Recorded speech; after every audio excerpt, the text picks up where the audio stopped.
as you get everything together in all your endeavors. Amen. Amen. Yeah. Ellison, how are you feeling tonight? Because we was on the phone a little while ago, just Yeah, yeah, talking. yeah. Yeah. This is how this all started off tonight. I feel good about what we've done in DC so far.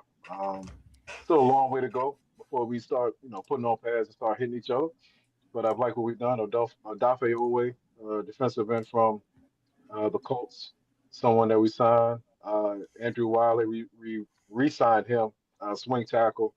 Dedrick Wise is coming off an injury. Gave him another 1 year deal, kind of a proven deal. Rashad White, who was in Tampa the past 4 years or so, he's coming in as one of our backs. Larry Tunsil, we re-upped him at left tackle, one of the highest paid left tackles in the game. So I've liked what we've done so far.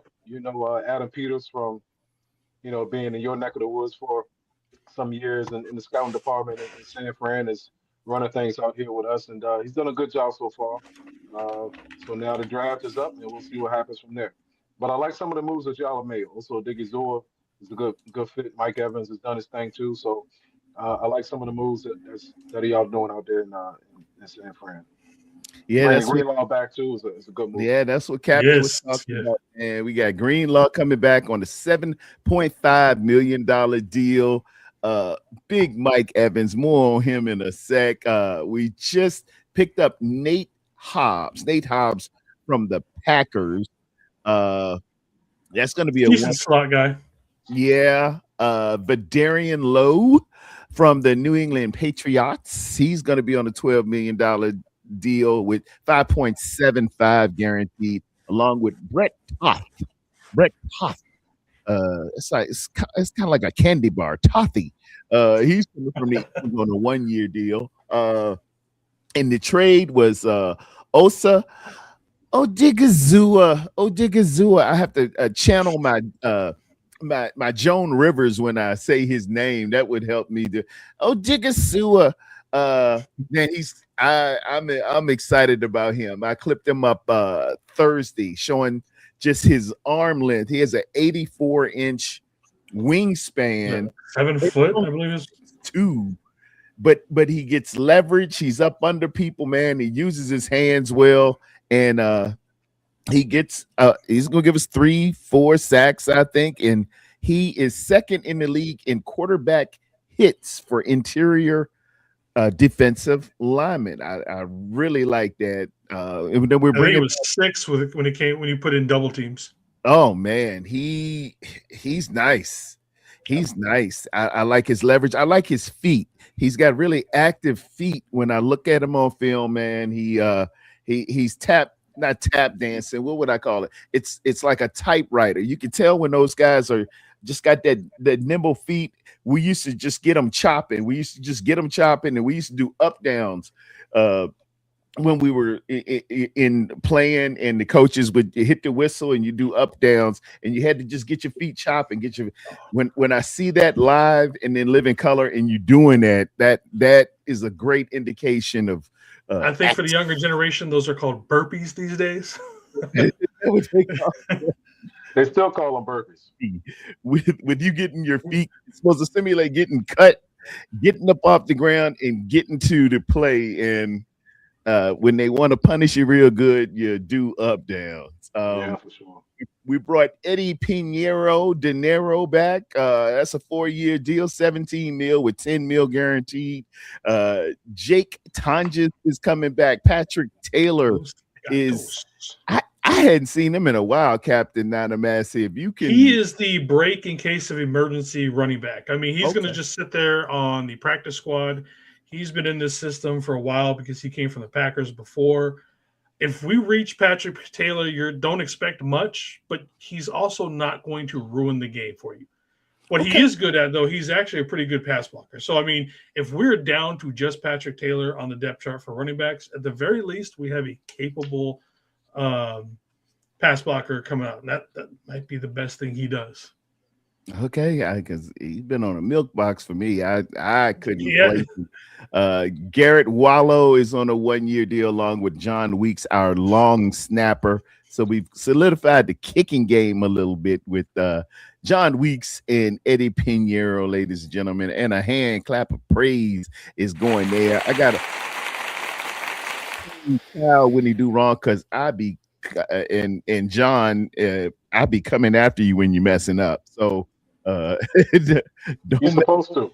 You're out. supposed to. You're supposed to come at the front office and coaching staff as much as you come at the players. It's Yes, all one yep. one big pot, man. you got to do your job, man. You got to do your job and do it well. And hey, it's I've been infused with a little bit of optimism. You know, normally I was kind of in the doldrums. I'm gonna be totally honest with you guys, man. I was in the doldrums a little bit because I was like, oh, we're gonna do the same thing we always do. We're gonna mess it up. We're gonna talk Brindle and some also ran guys, but man, when they make those little splashes and you can see it's kind of like jazz music. A good jazz musician can get the bass line and the kick, and if he's playing keyboard, he can just kind of fill in when you can see where something is going. Oh, he's playing that's good times. Okay, I got that done, done, done, done, done. When you can see where somebody is going with it, I feel real good. But if you got somebody out there, man, who is the kick is it's a song you like, what are you playing? What are you doing? That's you just lost in the sauce, and I can't get what you're doing. I might not agree with the song, but I need to understand a rhythm or a cadence to how you're moving. And right now it's saying, hey, we want a grown man here at wide receiver. We're tired of messing around with guys who don't come out here in the right shorts, guys who speed past the facility and give them the finger at 104. We don't want divas. We don't want people not being professional. We want to be able to count on you. I don't want you banged up. I want you here. And when they went out there and got a prolific wide receiver with a name who, in the annals of NFL football history, there are only two that have had consecutive 1,000-yard seasons 11 times. And that says a lot to me. That says a lot to the locker room. That says a lot to the community, the faithful, the 49er fans, the organization. You bringing that in here. Okay, I can get that. I can get that. I'm picking up on your jazz there. That's how I view it. No, I mean I like to pick up. Mike Evans, he's not a spring chicken, but at the same time, he knows how to use his body. He knows how to run routes. He's smart, and he can bring up some of the younger receivers like Ricky Pearsall and some of Yep. the other younger guys in the receiving room, so they can learn a lot from him. He's not going to be a hindrance to you or to anyone in that locker room. I think he's going to fit right in with the culture with Trent Williams if he's back, which I believe he probably will be. And I think he's just a good fit. That tells me the move that y'all made for Mike Evans, for Odigizua, um, that you're going for it. You're not, playing for next year, or I mean, you're not playing for 3 years from now, or 5 years from now. You're going for it next year. So this is a sign to me. You get your big body wide receiver, big play wide receiver on the outside with Ricky Pearsall. You get Kittle back at a certain point in time. Greenlaw's back to go with Warner, Bosa. So you're going for it. You're going for it. So why not? That's how I see it. Yeah, that's a Yeah, one of the things we're missing desperately was some sort of leadership in the wide receiver room. And you throw someone like Mike in there, and we're gonna if he doesn't have a C on his chest, I don't know what we're doing, because he's been a captain over the Bucks for years, and with his rep around the league and everything, he should just automatically walk in. That'll be his wide receiving core. Yeah. He should be able to, like you were talking about, leading with Pearsall, teach him the ways. Yeah. For sure. We've only got him here for a couple of years. So let's make it a good Yep. 2 years. We're gonna go Yep. for it. He's not going to be fast, but like you said, he knows how to use his body. He knows how to get that up there. He's great with his hands, Yep. and he's going to open up. He gets a lot of long passes for somebody who isn't a burner. But the reason why they can just kind of throw it up there, and he is going to muscle his way. Just think about a stronger Juwan Jennings, basically. He can go up there and get that ball. That's and what we got. A little faster. Yeah. Probably. Yeah, and I'm gonna say this with Collie right here. Yes, Hobbs is the Chase Lucas and Luder replacement for the slot cornerback positions. Man, I like Chase Lucas. I do. I did like him. Really do. I don't want to let go of Chase Lucas. That's not. Is he a free agent?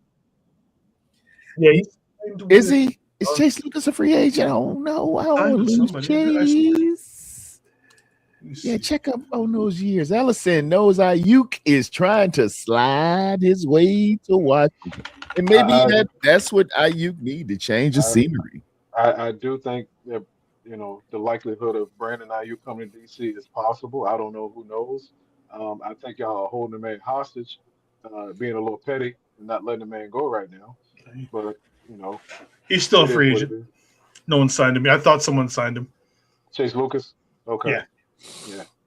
Okay. And somebody still might. It's still early. It's just the first week of free agency, so we still got some time. There's a lot of guys still out there for the most part.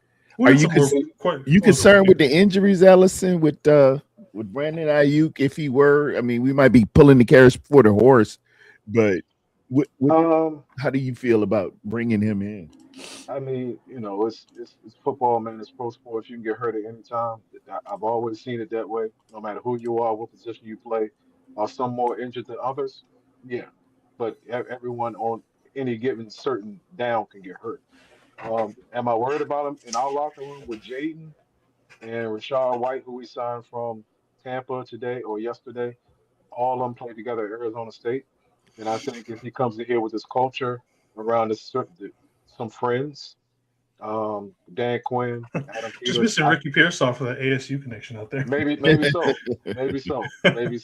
But I think if he's around some people that he knows, man, it can steer him in the right direction, keep him on the straight and narrow. This is like example, Dennis Rodman going to the Chicago Bulls on a smaller football scale.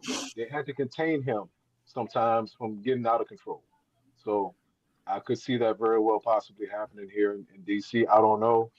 As far as I know, he's still a San Francisco 49er at the moment, so I can't tamper with him.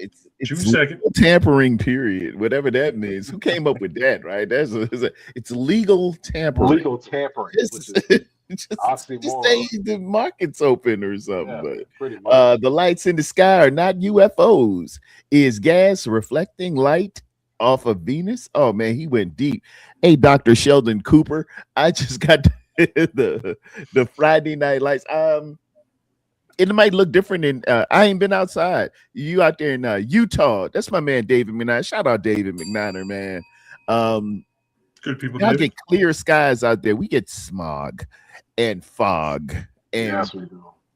What else we get? We got pollen out here. I got some pollen if you want to buy a little bit of pollen. We got y'all getting that pollen up there in Virginia, man? Yeah, we got some. I washed my car one day last week, and 2 days later, it was pollen all on it. So I was like, I wasted money for nothing. It's like, and I'm sitting here in the snow. Ellison shared with me he cut his grass, and then what happened 2 hours later, Ellison? I cut my front yard of grass yesterday. Maybe about 11:30, quarter to 12 in the afternoon, and maybe about 3 hours later, it started snowing. And it went down to about 30 degrees. So that's what we get here in Virginia sometimes. Man, that's March. Mom would say March will come in like a lamb and leave like a lion, or come in like a lion, leave like a lamb. And she said, March is tricky. You don't know what you're going to get. You don't know what you get. Yeah. One thing I do know, I don't want no ice. Like what we had about a month, whatever that was. That was crazy. I don't want to see that again. Oh, I thought you was talking about if you were a Mexican. Happy Happy Friday the 13th, TARRERDOME captain and gentlemen. I don't know. All right. Yeah, man. Friday the 13th. This is the second one in because there's a couple more this year too, I believe. Really? I think there's a few more the rest of the year. Man, Jason going crazy. Yes, I am. Got to get you a hockey mask. That's one thing. Is with not going to work today, I didn't wear the mask. I didn't bring the knife with me. So, man, that's scary, everybody. And he's Jason is probably top 3 to me in terms of horror movies. That daggone Michael Myers still scares me, man. I grew up I was 8 years old when Halloween came out, and Jamie Lee Curtis, as fine as she is, that was the get, back in the day. You wanted to see shout some out to Jamie Lee True Curtis. Lies.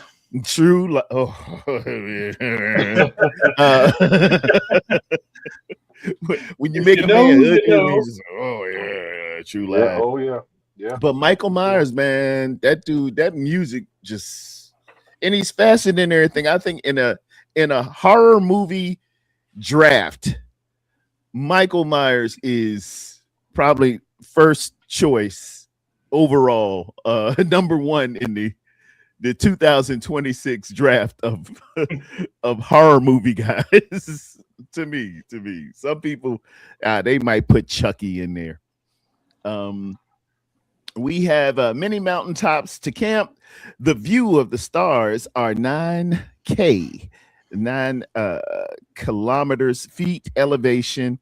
Make you think, hey man, yeah, you up there. I know the air up there gets rare. We got 49ers Red Zone in the building, ladies and gentlemen. He's saying, yo, what a fresh avatar. I like to see that. What are your thoughts about, now I include with my off-season moves the coaching staff as well. I like the fact that Kyle went out and replaced, a Titan like Robert Saleh with, my main man Raheem Morris, and then he doubled down a little bit, bringing in Matt Eberflus. That's pretty nice. He's having a nice offseason. I can't lie. He's running like Bam, who scored the 83 points the other night.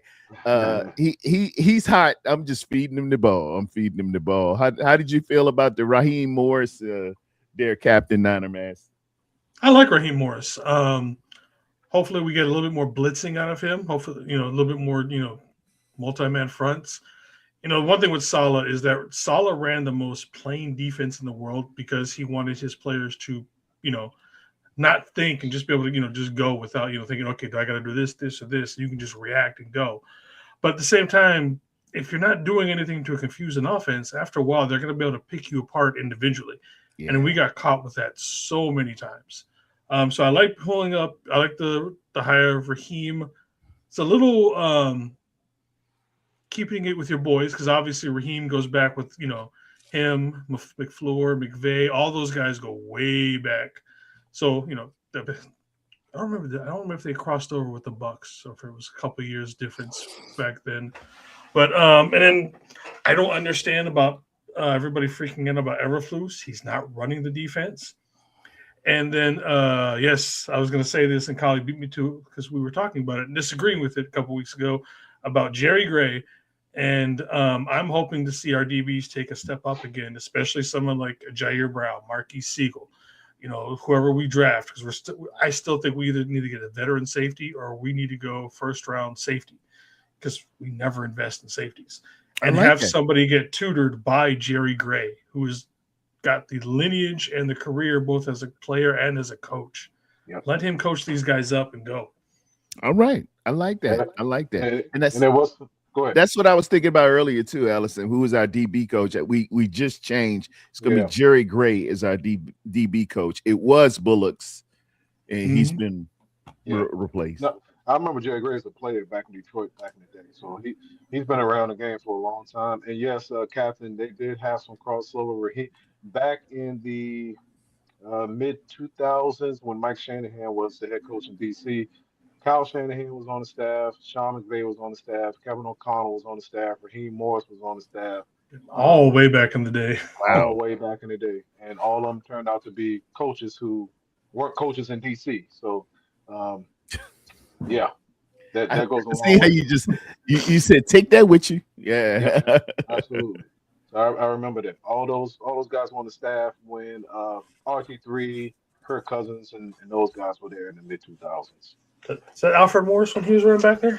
Yep, absolutely. Alfred Morris Yep, drove that Toyota Camry, or yeah, it was some type of Toyota. I yeah. like how that man saved a little bit of money by switching to Geico there.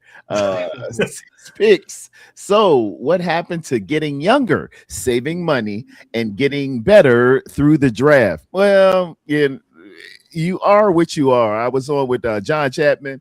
You know, we're trying to be something we're really not. we get veterans here. It's a vet uh, flavored time. We like guys. Kyle doesn't play rookie wide receivers very much. They come here and they are on milk boxes. I just saw Jordan. What's the running back we got? Jordan James. Jordan James. Yep. I just saw him in the last game during garbage time during Seattle. So just lean into who you are. You like the vets. We want the vets. Everybody likes a name. Everybody likes a guy established. Just go ahead and bring. That's who Kyle want. He don't do young folks well. You with your kooky music or whatever, for whatever reason, Kyle don't mess with them young guys, man. So we need just lean on what we got here and get bargain basement, good, bona fide pros, vets who I know that Mike Evans is going to line up and give you 1,000 yards, and he's gonna give me about 6 or 7 touchdowns. That's what he do. He don't know nothing else. That's what I lines up and I gives you what I got. I want to count on that. If we're looking for the new, quick, new and improved new Coke, Kyle, you ain't gonna get on the field. I still looking for Danny Gray. Y'all remember Danny Gray? Supposed to stretch the field. Oh, Danny Gray. Same thing with Jacob Cowan. Well, he's been hurt, but still. Milk box. Go ahead, give me another one. Jordan Walker, milk box. Bergens, milk box. It just don't fit. He only plays wide receivers on young wide receivers if you're first or second round, like Debo and BA. If you're one that's anything past the second round, he'll forget about you for about 2-3 years. Yeah, go ahead to the practice squad. That's your locker over there. Over on the practice squad side of the house. He's gonna be like what? He's like what's his name from Any Given Sunday when he couldn't remember Jimmy Fox's name as a quarterback. He's like, who are you? Yeah, Al Pacino. Al Pacino. I was like, Get out I there. know who you are. Yeah. And all of a sudden he's like, oh. And imagine your mom's calling you at the dinner bell, and you gotta make a play, and you gotta get out there. 1 inch. I love Any Given Sunday, man, and I'm a football aficionado as well as a movie buff. I love good football movies. Yeah. Kenny says his stomach's bubbling. Oh well, you might want to mention my name, get a good seat at your local bathroom. You know what? Go ahead. I think that San Francisco is our cousins out west. We are. We kind of intersect a lot, with Kyle Shanahan, Mike Shanahan, and we made trades with each other before, Trent Williams, Debo, so on and so forth. I think y'all are not carbon copy, but y'all are a lot like what we were last year. And we went for it last year. Now it didn't work out, but we went out and signed Bobby Wagner. We signed Bobby Wagner before, but we had Bobby Wagner, went out, traded for Debo. We got a little older because we were going for it. And I see the same thing this year with you guys. You went out and got Mike Evans, you got some other guys, you're going for it. You're not going really young right now. You see an opportunity in the window and you're trying to seize it right now, even with LA and Seattle and some other teams in the NFC. But you're going for your shot. You're shooting your shot. So I'm not mad at it at all. If you ain't going for it, man, you ain't doing it but sitting pat. And a year removed, people were saying, well, we got to think about 26. And 2 years, they was like, hey, what's coming up? Brock's contract. We got to think about this. We got to think about it. Hey, we here, man. Yeah. Might as well. Again. What, I said, I know some people said it was these are desperate moves, and I'm like, all right, cool, they're desperate, but these are good desperate moves if that's what you consider them. Yeah. I was like, okay. What's the desperation? I don't see any desperation. They're saying, getting someone like Mike. I've heard people say, and they're from a specific sect of the content creators that, going for someone like Mike Evans is desperate because of his age and coming off the injuries. And it's like, stop, just stop. Because, he fits the need that we have. But again, it's the certain sect of the fan base that all they do is bitch and moan, but it's a big portion of the fan base. Yeah. I think every fan base kind of has that. True, yeah, but these ones I think are louder than most because of who the leader is. It's Grant Cohen with his little snarky self, and he's the type of dude that goes to the bathroom, doesn't wash his hands, and thinks it's funny to come and shake hands with you. He's just a pessimist. He's the prince of pessimism. He's the Duke of Doubt. If you listen to him, we should have kept Trey Lance. Don't listen to those. No. As I like to call him and his crew, the Cone Cunt crew, because that's all they are to me. And he's stick. He's just stick. That man don't know nothing about football. And if Tom Walsh didn't come on his program, he'd just be sitting there like a dummy. It's a waste of a content creator. It's a waste of a journalist. If he's calling himself that, I don't know what he is. He's just a big joke. Tune into some people who know some stuff, who have shouted me out. I am going to shout them out right now. Who shouted? I knew you were to get to the man. The great Johnny Dales, guys like that. John Chapman. You got Wayne Breezy out here, guys who do the work. Captain Nana Massey. We got all types of good content creators who really know ball. Coach, he shouted me out. I don't mess with these people who don't know what they're talking about. They just come up and gin up crazy stuff to get you to click on it and get a hate group going and just like, yeah, we really suck. We're never gonna win. Yeah, you're right, Grant. It just, what for? People feed off negativity, and that's how they made their career. Love it. We were just talking about that when we mentioned on the phone. We were talking before the show, and we mentioned Bam Adebayo, who scored 83 points for the Miami Heat a few days ago. And the next day, everybody was down on him because he scored 83 points the night before. So Kobe Bryant rolling over in his grave. No, he's not. Kobe's probably high-fiving him, if anything. Absolutely. Hey, get that, man. I remember how that was, bro. I keep shooting that thing. Kobe, what if you go 0 for 5? I guess I'm going to go 0 for 6. I'm going to put that thing back up. Keep doing it. Yeah. Keep doing it. So we live in a world of Bell. Unfortunately. Yeah. Yeah, and congratulations to I'm saying it wrong. What is it? Adebayo or Bam Adebayo. Adebayo. Yeah, 83 points, man. I don't think, Captain, I'm gonna be real with you, man. I don't think I can score 83 playing against air. I didn't even know anybody scored that many, to be honest with you, because I don't really follow basketball anymore. 83 points, man. Wilt got the record, of course, with 100 in the game, but nobody saw it. It was on, I think they played it in the high school gym of Hoosiers, but it was on AFN. It was on, I think it was on like the radio or something. But Kobe in recent history had 81 back in the day, man. He was playing the Toronto Raptors. Yeah, it was like 05, something like that. 05. It was somewhere. It was around turn of the century, and man, Kobe was putting that thing up. I mean, he just was like, well, at this point, they've had rebroadcasts with Kobe narrating.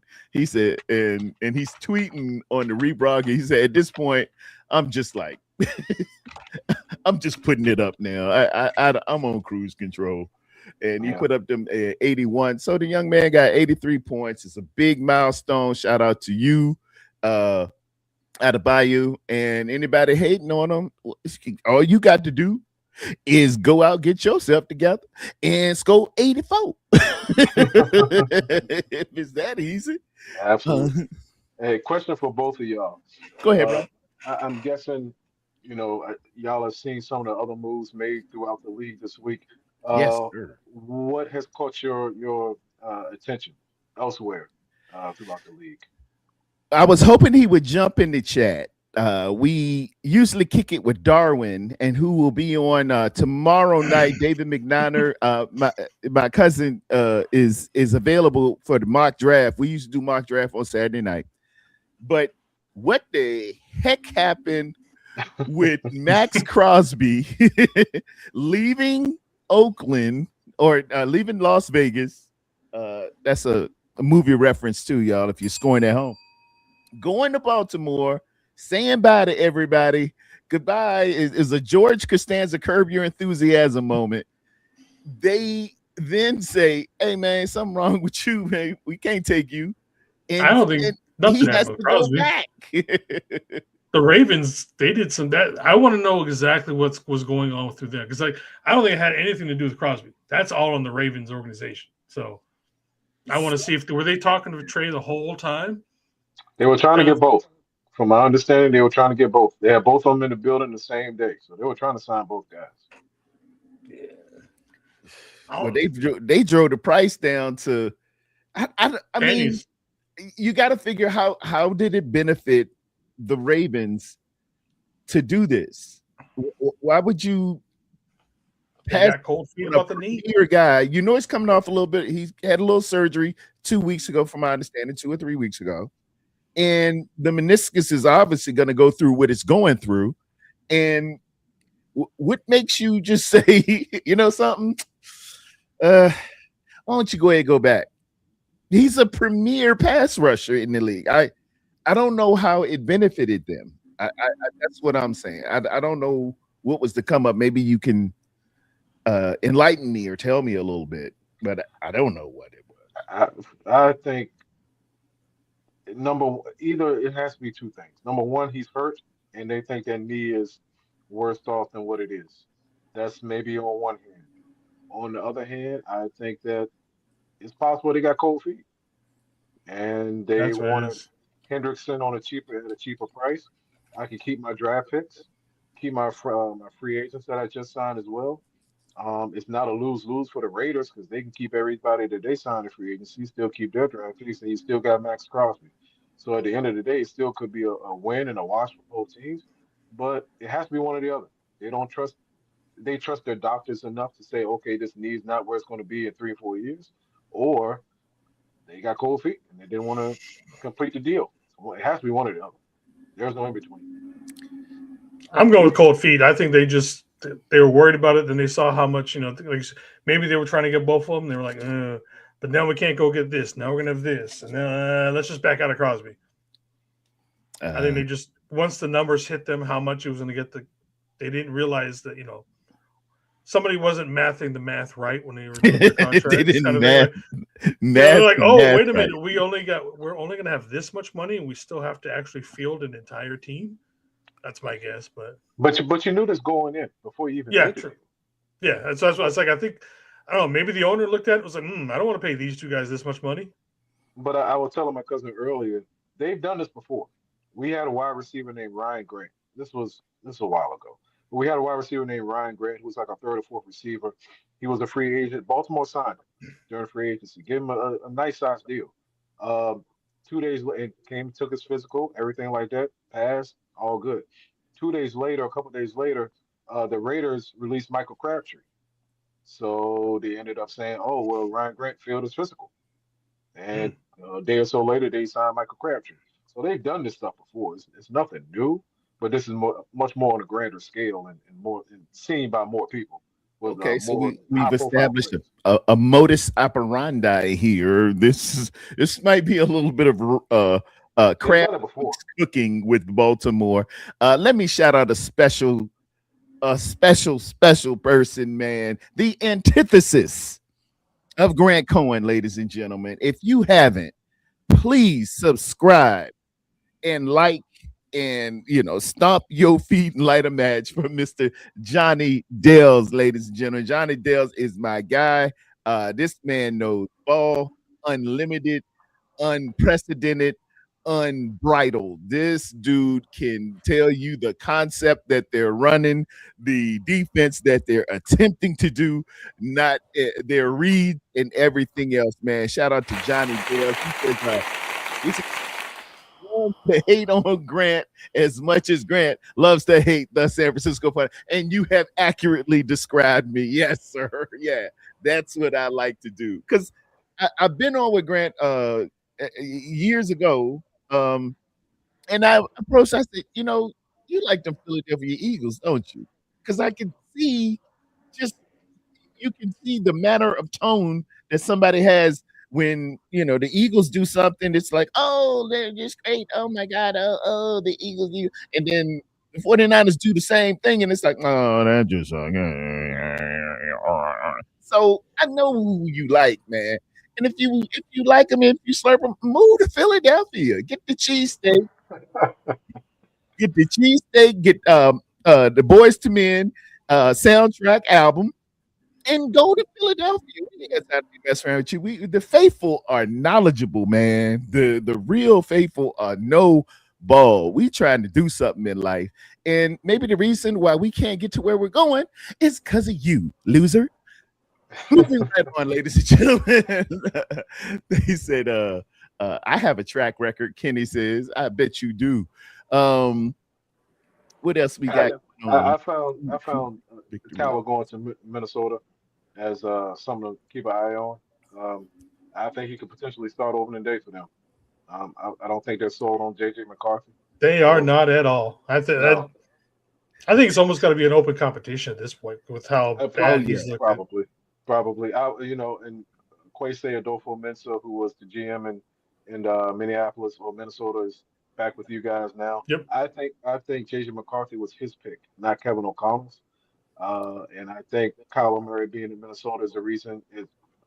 Kevin O'Connell is the reason Kyler Murray is in Minnesota. I think he's gonna start opening day. That's just me. You think Kyler's gonna come in and start at Minnesota over JJ?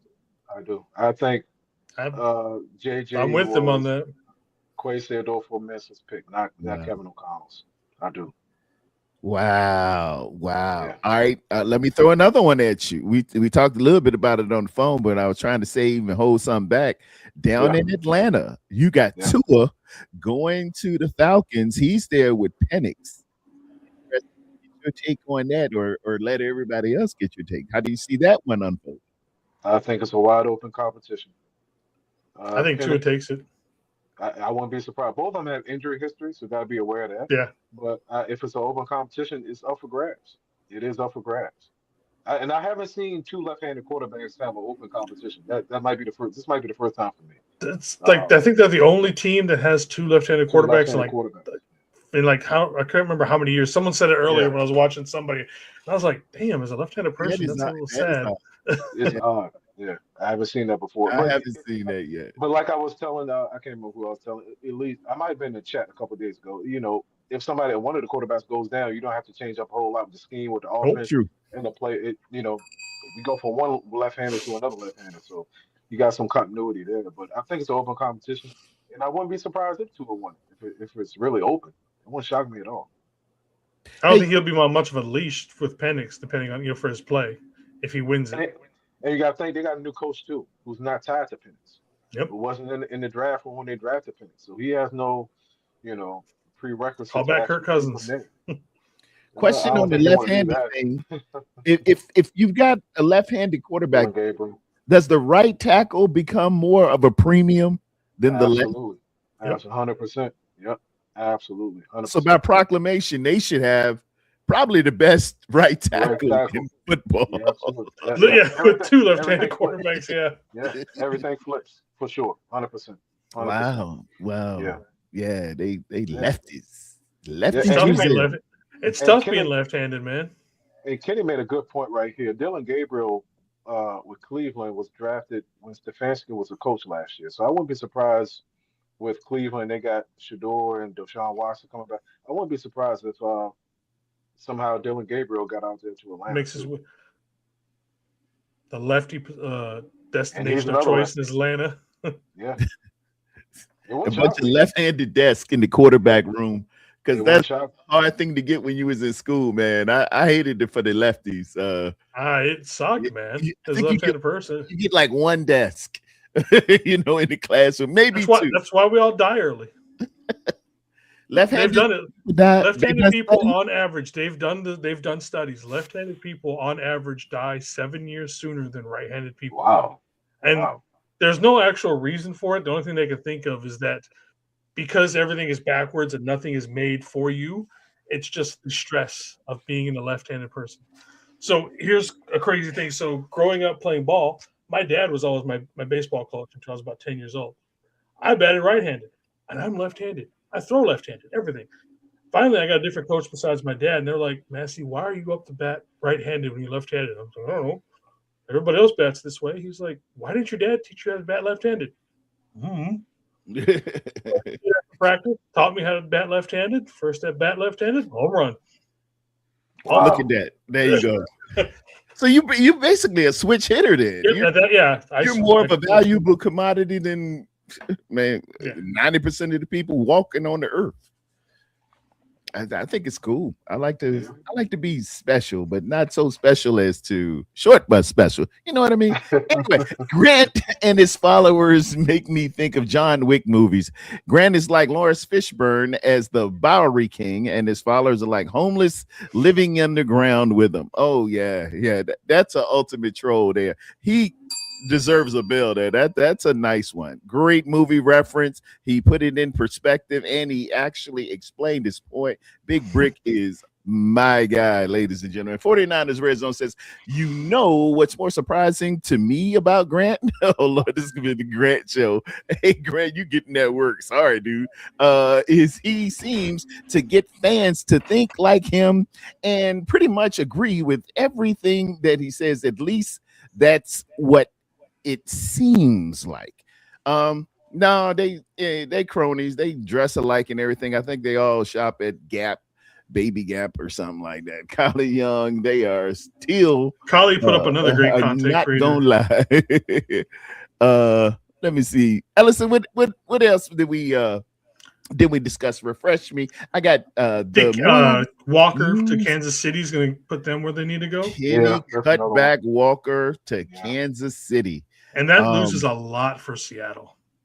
Bruh. That is I think he's the engine that made that offense go. Kenny Cutback Walker was problems. In the postseason, he was.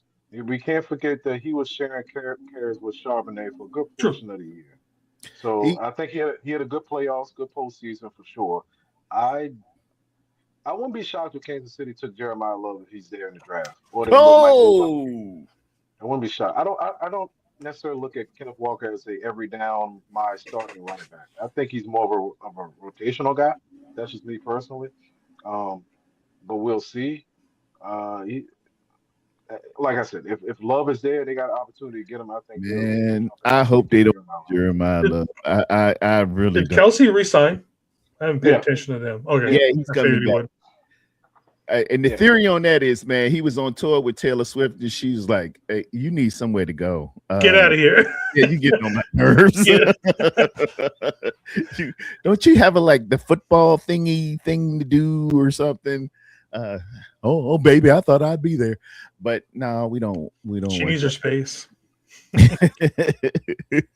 I don't, man. If they mess around to get my man Jeremiah Love, that kid does impress me, Allison. He really does. I thought it might have been a little bit of hype till I turned the film on and looked at him. We beat him, and I say we. Y'all know I'm a Miami Hurricane man through and through.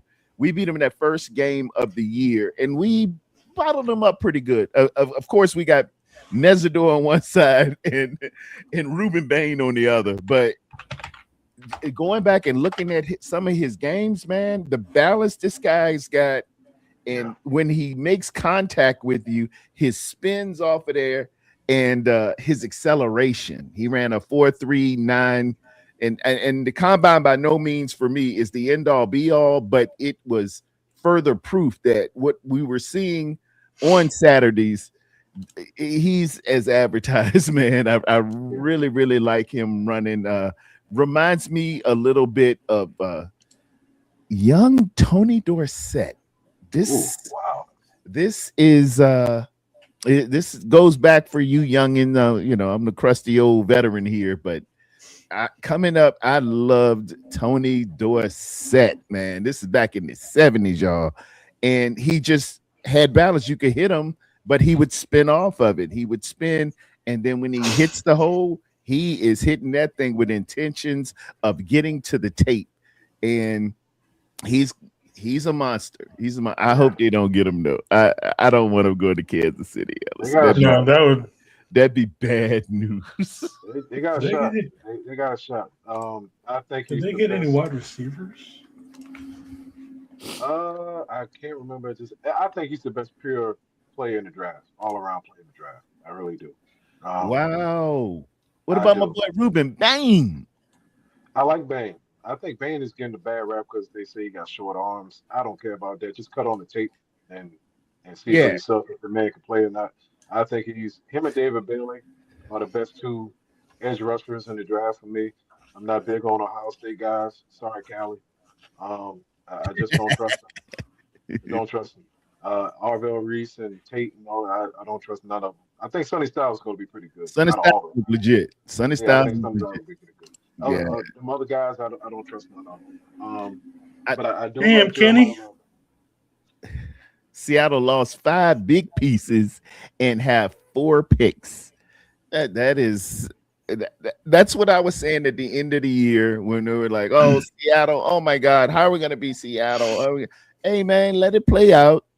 Success has its privilege as well as its penalty. Can't pay everybody. They're gonna take a couple of your coaches. They're gonna take a couple of your free agents. They're gonna take that success. They gonna take the team. I think the team is on the block to get It is. purchased. Am I correct? Yeah. But Yeah. everybody's freaking out about that up here. But that's been known since what's his name died. It had to be sold within so many. So everybody's like, "Oh, they're selling it now because it's at its height." No, this is the last year it was available to that his wife could keep it or whatever it was. So Yeah, it was in his will. He wrote it that way because he owns the Blazers too, and they sold the Blazers about a year ago. So everything was. It's all it was according to the supposed plan. happen this way. Yep. Yeah, but it just happened to coincide with them winning the Super Bowl, and now there's people up here saying that they're selling the team because there's also a new millionaires tax that they're passing up here, and so that the team's trying to leave. I'm like, that has absolutely nothing to do with it. And, negativity feeds, man. Just like the whole thing with the other guy. So you think Bezos gets it? Bezos, man. I think he's the front runner. Okay. I think it's a front runner, or they'll put together a bunch of tech guys from here in Seattle and they'll pick it up. Okay. Just as long as Elon Musk doesn't get it, right? The richest man in the world, reportedly. But I don't think those oil guys in United Arab Emirates, and I don't think they even reported to Forbes because they don't. They're on a whole nother level of rich, dude. Yeah, they eat gold flakes because they're so rich. They're like, why are you reporting your money like that? We don't brag about that. I drink from my gold chalice. I've seen some of them guys eat. They put gold flakes on like chicken wings, and I'm just like, damn, what a waste. Made from the bees of the bullion. I don't think it's wise to put out how much money you have. But hey, $1 trillion or 850 billion, which is sick, man. What you gonna do with they're expecting 10 billion for it, I think is what it is. Yeah, I heard it's going to be between 10 and 12 billion for the Seahawks, somewhere around there. Maybe they can buy it, Macklemore and Sir Mix-a-Lot can buy it up here. Hey, put your pennies together, fellas. Put your pennies together. Get a little part-time job, and you too can be an NFL owner. Can I let me go back to something Callie said. Callie said he got mad that I said something about Arvell Reese. Arvell Reese, and I could be wrong. If I'm wrong about Arvell Reese, I'll come back on here and say that I was absolutely wrong. Arvell Reese to me doesn't have a bend, no bend at all coming around the edge. He has no hips. So I don't know. I don't think you play him as a DN. I think you play him as a 3-4 outside linebacker. If you ask him to be a pure pass rusher, that's not him. So if you play him out of position, you draft him and play him out of position, he's going to be a journeyman within 3-4 years. For real, you putting that on it? Yeah, he's not an edge rusher. He's not a DN. He's not an edge rusher. He's a 3-4 outside linebacker at Okay. best. Okay. All right. Allison done put that on it. Hey, we got it clipped up. It's going to be on YouTube on into perpetuity.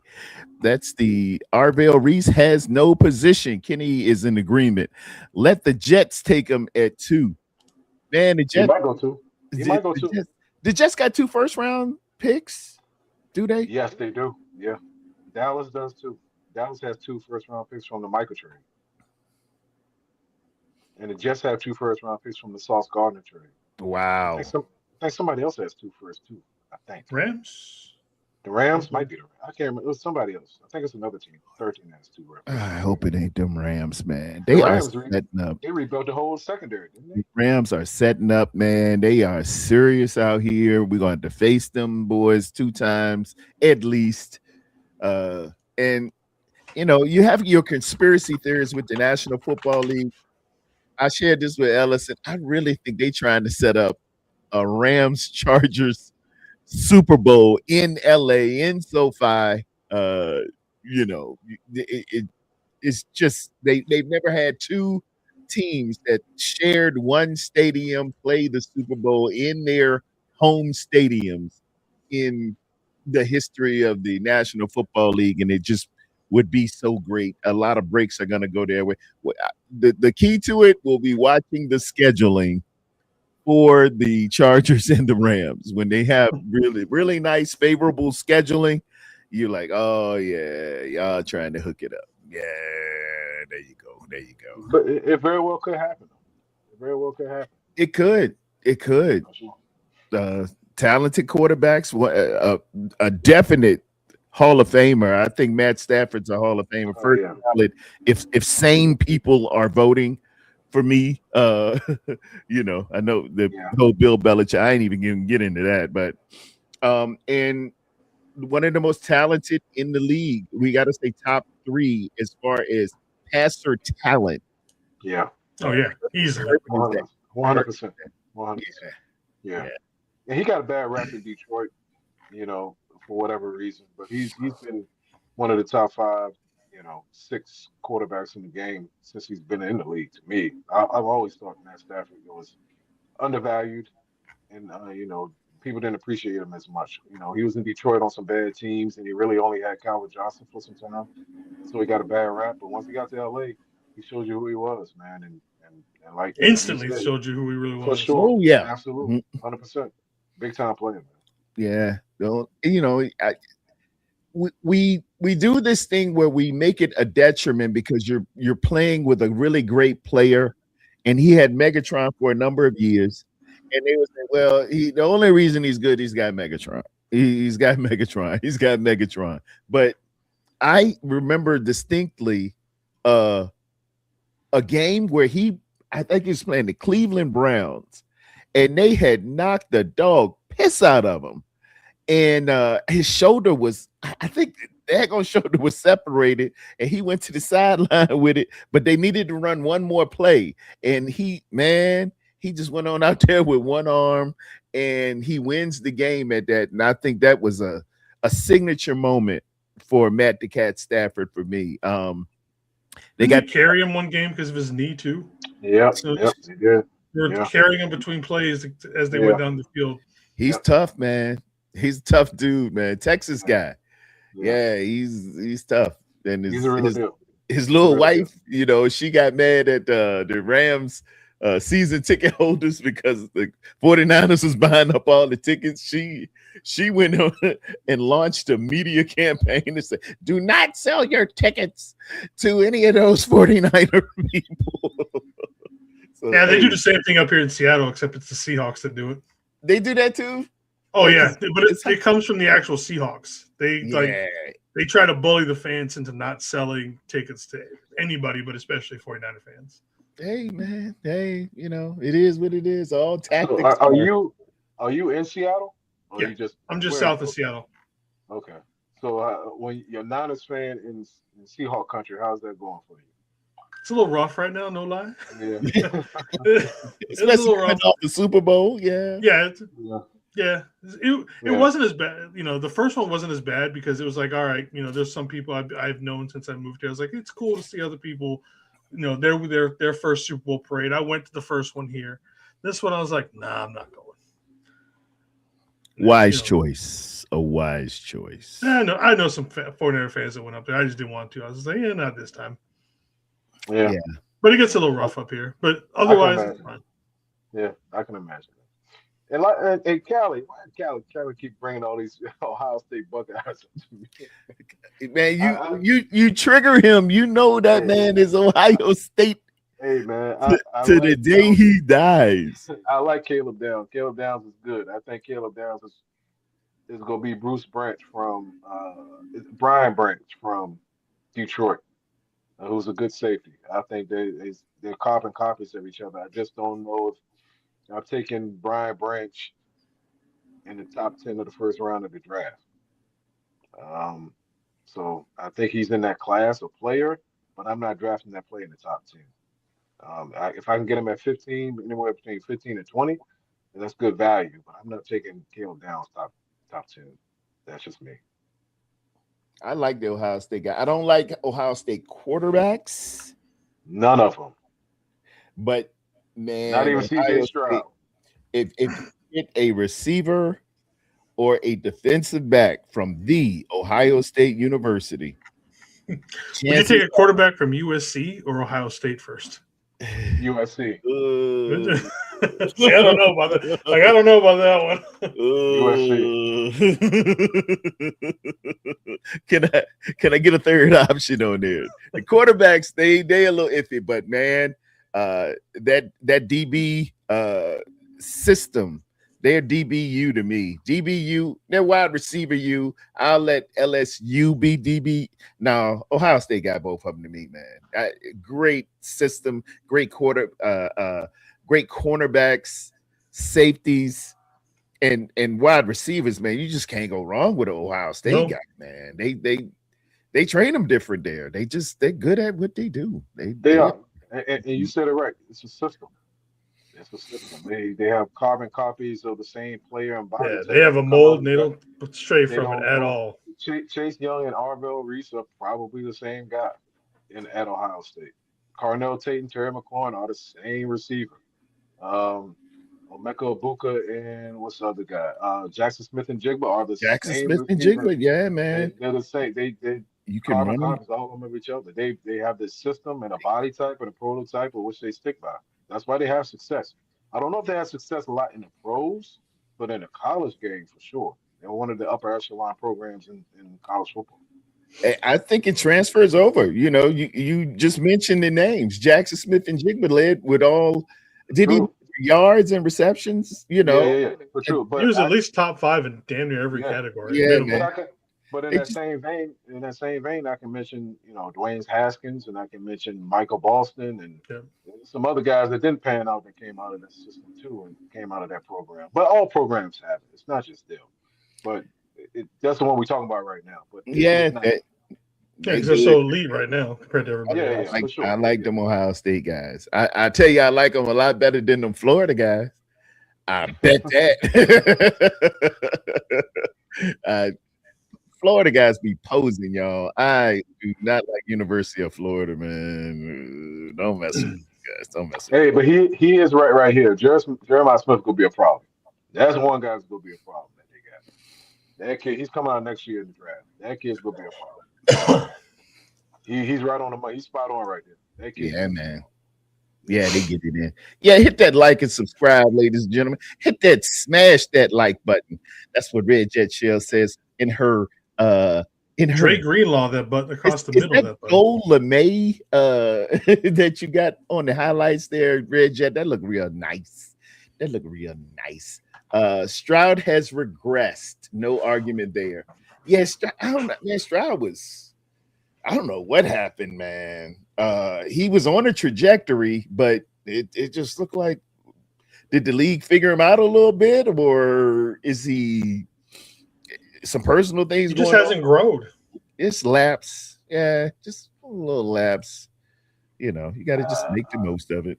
I don't. I think he is what he is. I think he is.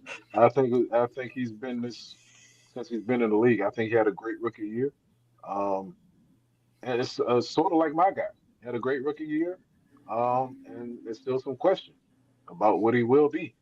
Um, so we'll see. Yeah, but at least with Jaden, he had some injuries to go through though. Yeah, Jane had them injuries and that soft.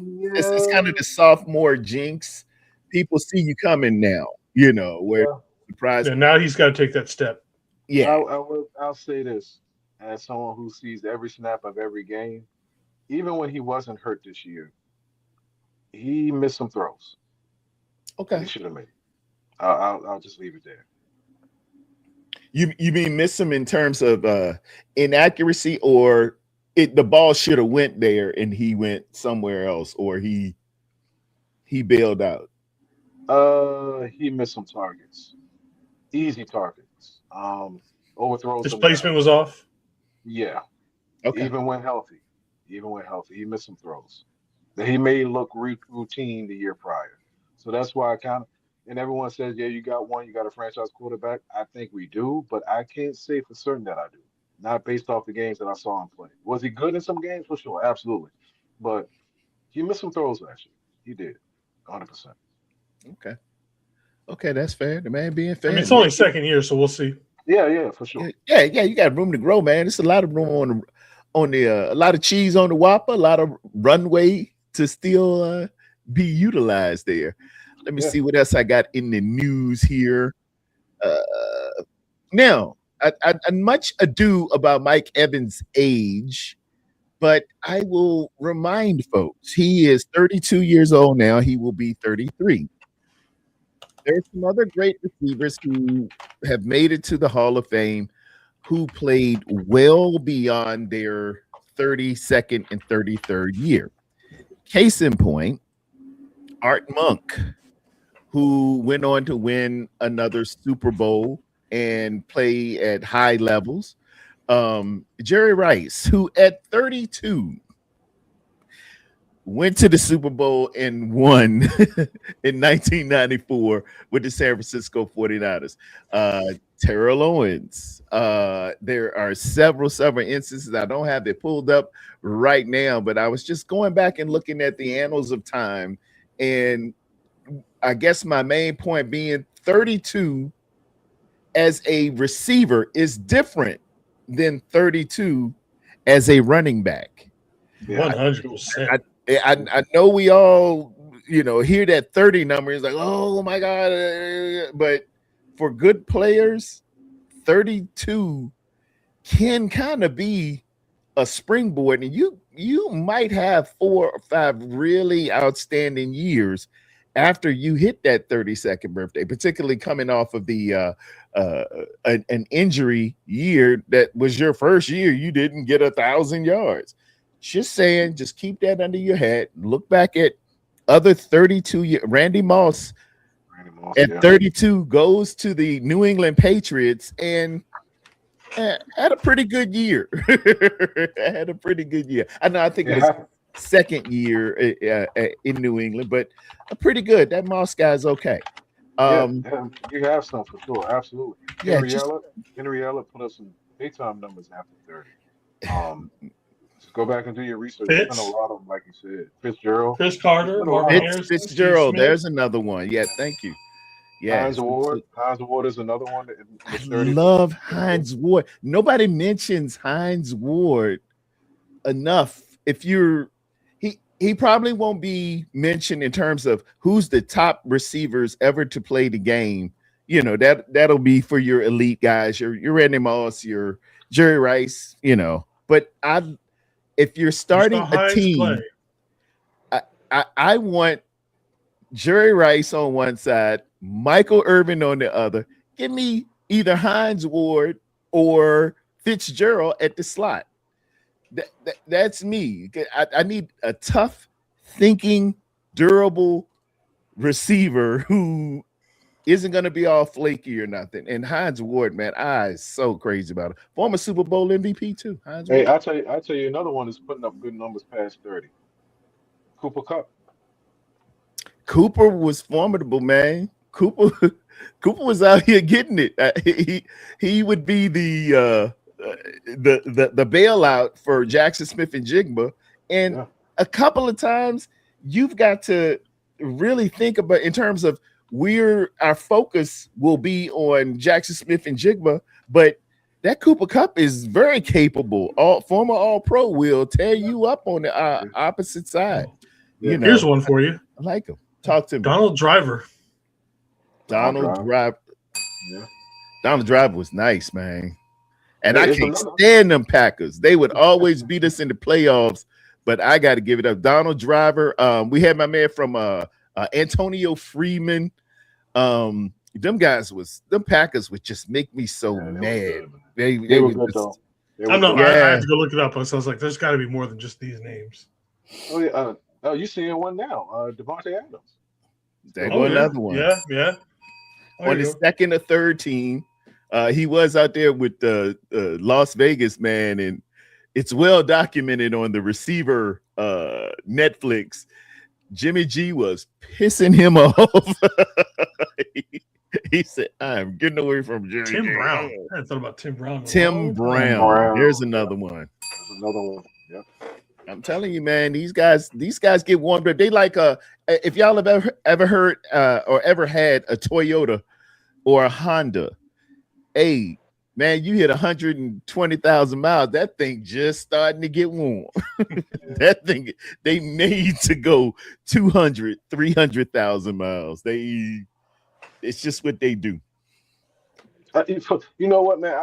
It's not that Mike Evans. The biggest thing in this whole thing of Mike Evans even coming to y'all, I'm just surprised that he left Tampa. I Yeah, thought he was the retired Buck. I really did. So I I was thought he was shocked. gonna be thrown through with that game with that Yeah. team. Yeah. So I was shocked. Not that he Yeah. can't play anymore. He's not worth the money. I was just shocked that he left. Period. I thought he was a Buck through and through. So that's the main thing for me. I was just shocked he left. I always thought I was like, man, he's not because everybody talked about it, and I was like, yeah, well, it'd be nice to get Mike Evans, but I'm like, he ain't leaving Tampa Bay. I thought the same thing. Yeah, I thought just the exact same thing. I thought he'd never leave. But Bebop Jones is shouting me out here. He says, I appreciate the well wishes. Made me more positive going into it. He had a big interview. Thank you much. Hey, Hope you got it. Hope you got it, Bebop, Bebop. you a winner, man. You always gonna be a winner. Go in there. The Bible says we operate from a position of victory. We already got the victory. Just act like you got the victory, even if you don't. It can look the way it wants to look, but you got the victory. It's all right. It's all right. Go in there, be a winner, man, and stay positive on anything you try. I'm sorry, gentlemen. Go ahead. What was y'all saying? I just had to. no, for sure. Yeah, he got it for sure. Stay positive. Things will work out for you, man. Keep your head, hold your head. Don't get down, and keep plugging along, man. Keep doing your thing. Yeah, man. Something got That's all to you can do. something got to All you break. can do. 49ers Absolutely. Red Zone says Toyotas really do last a lifetime. They do, man. I had the Camry. No, mom had the Camry, and then after dad passed, I went on to purchase it. I drove it around up in DC and everything for a little while. Kennedy goes to college. Might as well get the Camry, girl. Go get the Camry. She drove that thing around and around, and then that thing will go a couple of generations. It's the pass down car. Look, I don't know what they put in them engines, man. Must be real steel or something, but It they might be. Might be. They don't do it today, that's for sure. Nope. Not at all. they'll put like patent leather in there. Yeah. Congrats, Bebop. Let me see. You already know Red Evans knows Brock is a baller. Hey, that probably played into it a little bit. I ain't want to toot my own horn, but toot. Yeah, I mean, he chose Brock over him. Allen, he could have stayed in Tampa with Baker. Tons of places he could have gone. He could have went everywhere, but you hear as the The guy says at the end of the show, you could have been anywhere in the world, but you're here with me. Yeah, with me. Yeah, for sure. He came to see Brock, man. And Brock is serious about his business. That's what played into a little bit of the Kendrick Bourne thing, man. I can't have you out here making TikTok videos and being silly and lining up wrong. Brock got to have you where you're supposed to be. We had a guy named Ray McLeod, and Ray very, very talented, gifted guy, twitchy and everything. But dude, I can't have you out here. You're supposed to run the 7 route. I need you at the 7. That's a flag route. What are you doing trying to make your little shimmy moves over here? I need you to be there because Brock is putting that thing where it needs to be. He hits his 5th step. He's coming off of it and he's launching it. And you out here messing around with this and messing around with that, or I gotta line you up here. You need a professional who I'm on my 3rd step. I'm going to hitch, and that ball is coming out right there on the hash. Be there. That's it. Whatever you got to do, make sure you're there. And is Bourne still there? Nope, he's with the Cardinals. Oh, okay. That one hurts a little bit. I ain't gonna lie. In the division. Okay. Yeah, but Bourne be out here just doing. I bet he be on TikTok making little silly video. Great guy. I love it. I know he's a wonderful hang. The guy you want to chill with and make a TikTok video with. Hey, let's put our dance moves together.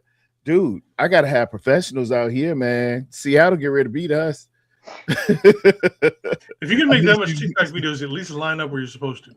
Yeah, that if you got your choreography right for TikTok, please, please be right for the 7 route or the dig or the 8, whatever would have it. And for whatever reason, man, I just cannot put my finger on the Cardinals. I just cannot get a read on them at all. As to why they're always bad? Cardinals go Cardinal. We count on it every year. They Cardinal out. You can look at the Raiders and you can tell it starts at the top. You look at the Cardinals, it's like, what? Yeah. Like they're okay. They're not bad. Their owner is out there doing stupid things, this and that. He's trying. They just need something else there.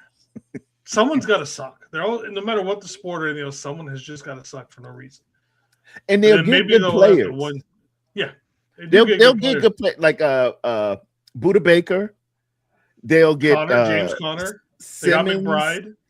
They will get McBride. They will get good players, but it's just something about they just fall apart. They just middle season. They'll start off like gangbusters. Middle season, do. You can change the coach. Middle season, do.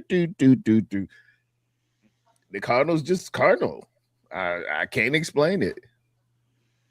Yeah, and they got a new coach too. Was that Michael LaFleur's a coach out there? Yeah, he's one of those LaFleur's. Yeah, LaFleur's and Kubiaks are like the Kennedys and the Jacksons in America. They just football family. Yeah, they're ubiquitous. There's a word for you, Red Jet Shell. Ubiquitous, seemingly everywhere. Pretty much. Kubiak is the coach of the Raiders now.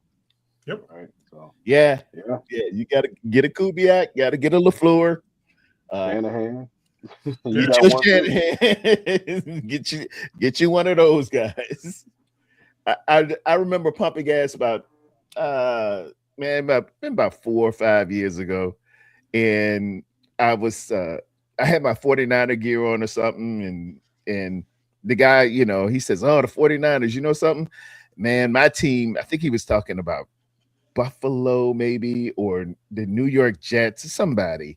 And he said, "Man, I want one of those Shanahan guys." They just can turn your stuff all around, man. Give me one of those Shanahan guys, LaFleur or somebody. Once you get one of those guys, oh, you're good to go. And I felt real good with him saying that. Around the league, they're recognized as, maybe not winning the Super Bowl. I know that's the end all be all, but if you were, if you came through the tree of Shanahan, McVay, LaFleur, Kubiak, You people got a have shot. it's like a trust blend, Yeah. a trust brand, and they, at least we know we're solidified here. We got somebody who knows ball. So, No, I agree. I definitely agree. Yeah. No one's ever going to question if Kyle can coach or not. You know, like you said, the end all be all is the Super Bowl, but you got one of the best offensive minds in the game. I think you got a hell of a coach. Um, so I know Our tight people ends not. coach just got hired here in Seattle, and he's never called plays before as their offensive coordinator. That's how far the trust goes with Yeah, Shanahan, for guys. sure. Yeah, absolutely. got to be He, good. He was with Shanahan. Go ahead, yeah, let him in here, play. he knows something, Yeah, he knows Hey, the and water you boy, know you what? never called plays, but you gave water to Shanahan. You can Yeah, the boombox dump the guy. A's. Hey, he Yeah, was with Shanahan. and you know what? He'll probably end up working out too. That's just how it goes. Honestly, he's the boom back guy this week. Next week he'll be the quality coach for the quality wide control. receivers. And Yeah, he moves up, and then, then he's running the Next thing you defense. know, he's coaching the Rams or something. Look yeah, at man. that guy. He's made it all the way to the top. Then you get you a Cleveland Browns job, and Yep. Hey, hey, look at McDaniels. McDaniels never did a hard, never called plays, this, that. Next thing you know, he's coaching the Dolphins. Like everybody's like, who the hell is a Mike McDaniel?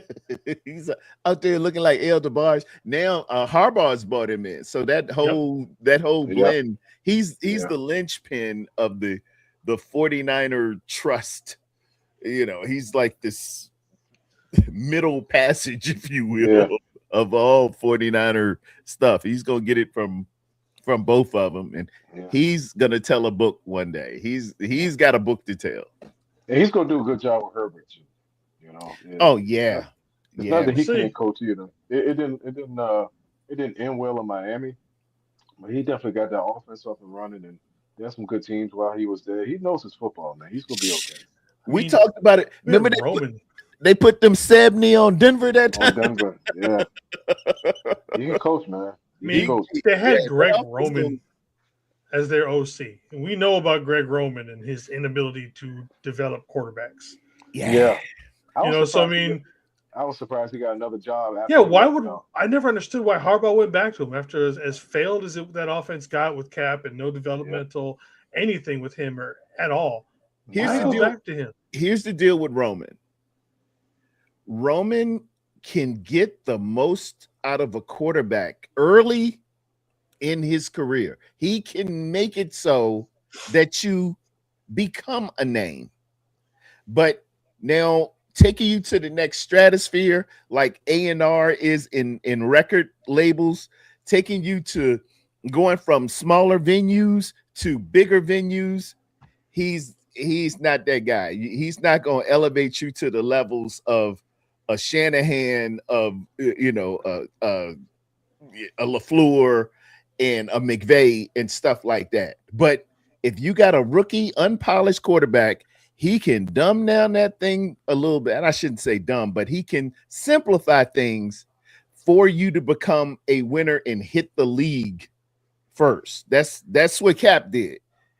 Out of nowhere, Cap became Cap, and he still got playoff records. If you ask Green Bay, he's still running down the field. But Still never as far as caught him. developing him to be knowing that the strong safety is coming down into robber, or the free safety is coming down to lurk, and going to the opposite hash and things like no, we don't do all that. We keep it simple, and if you can't find it, go ahead and run. That's what he did with Lamar too. Hey, Lamar, if you don't see it, go ahead and use your skills here, buddy. Yeah. But He's only gonna go but so far. And he has a shelf life as a coach, and you got to know that as a quarterback, man. He's only gonna take you to a certain amount, and to take that quarterback to the next level, you have to bring somebody else in eventually. He probably has a shelf life of 2 years, honestly. So, but I'm surprised he continues to get jobs. Like I said, I was surprised once he left y'all. He went out to Baltimore. I was really surprised, and You he know, lasted same man. there for a Once while. you're a coach in the NFL or anything like that, they will just recycle you in Rico different Sacco, yeah, positions over I and agree. over and over, Hey, no I matter agree. how bad you are at times. he Yeah, can I make you a agree. name, man. He Yeah, can simply he gonna make it to your skill set as he did with Colin Kaepernick, and then he went on over with Lamar, and then he went to what he was it he was with Justin Herbert for a hot minute or whatever. He'll just it's he's like a doctor when you have a cold. He's the ear, nose, and throat guy. But when you need a surgeon, you got to take it to the next level. He's not a surgeon, but he's a wonderful ear, nose, and throat guy. He can prescribe the best antibiotics and throat lozenges in the business, but don't get him in post-operative surgery, messing with your brain. That ain't the guy. That ain't the guy. yeah, Uh, yeah. did y'all realize what John Harbaugh did before he left the Ravens? Laugh out loud. Dude set himself up for success after reading the writing on the wall. He playing chess when Ravens were playing checkers. Okay. Maybe That's so. Yeah. I mean, yeah. like I said, like we talked about earlier, he's with the Giants now, and they made some moves. They went out and got Likely from the tight end from Baltimore. They made some moves. It's someone for us to watch in NFC next year. I'm not saying they're going to the Super Bowl or to the playoffs because I still don't trust Jackson Dart as a quarterback, a pocket quarterback, a pure pocket passer. But they've definitely made some moves to improve themselves. So they'll win some games next year. Giants will win some games next year for sure. Uh, It'll be tough. You said they made some moves.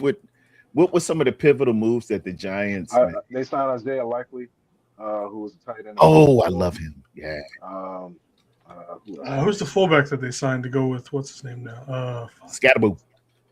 Yeah, the fullback they've got running with him now. I forget who it was that they signed up. I got Uh, Isaiah Likely, Jordan Stout, Tremaine Edmonds. Edmonds, who was the linebacker in Chicago. Yeah. Yeah, they signed him. Uh, you got the list. I can't remember exactly off the top of my head, but Jordan Stout, Greg Newsome, Newsome corner who was with Cleveland for a while. yep, Patrick Jacksonville. Richards, Calvin Austin from Pittsburgh. They signed him, little slot receiver. So they made and they some picked up some solid moves. Jermaine Olumunor. Aluminor. Is Aluminor, it yeah. tackle? Yeah, Yep. Aluminor. Offense. I think it's left tackle. Yeah, I left just says tackle or right tackle. OT. Yeah, Didn't he's see a which tight. I side. want to say he's the rule. It might be the right side. Full, But yeah, they made fullback some moves, man. Patrick Ricard. Yeah, he is a man. He looks like Look, they say if nothing else, you want to talk about TikToks? I want to see a TikTok with him and Scatterboo because those two guys look like. that's coming down. That dude is 300. He used to be with the Ravens. Yeah, yeah, Yep. yeah, Dude yeah. is thick. He is a biscuit. He's listed at 290, they say, but I know 290 when I see it. That dude's 300 plus. Hey, they're going to be Baltimore North. Yeah, They're gonna be yeah. Baltimore North. They, It's gonna that's be it's gonna be a exactly lot that. of RPO, a lot of read option. I'm Hard not nose saying running. yeah, Yep. it's not. I'm not saying Jackson Dart is Lamar, but they're gonna run similar systems, and he's gonna Lots of do a lot of RPO. what Lamar. Yeah, for Yeah. sure. Yeah, I can see that for sure. Y'all ready to handle that? Y'all gonna see him? Well, we play the NFC East next year too. Yeah, we come to see y'all. I think we come out to Santa Clara next year, so we'll see what happens. Yeah, we'll get on down. What's Jackson Dart? Is he gonna be out? Is he ACL or what was his injury? Uh, Dart's. I think Dart's fine. I know Scatterbo had the He broke he his dislocated his foot or something like that. yeah. Ankle. Dislocated ankle. And I think he's gonna be fine for week one. And I posed this question to one of my homeboys, man. What Giants pick at 5, I believe. What is stopping them from taking Jeremiah Love?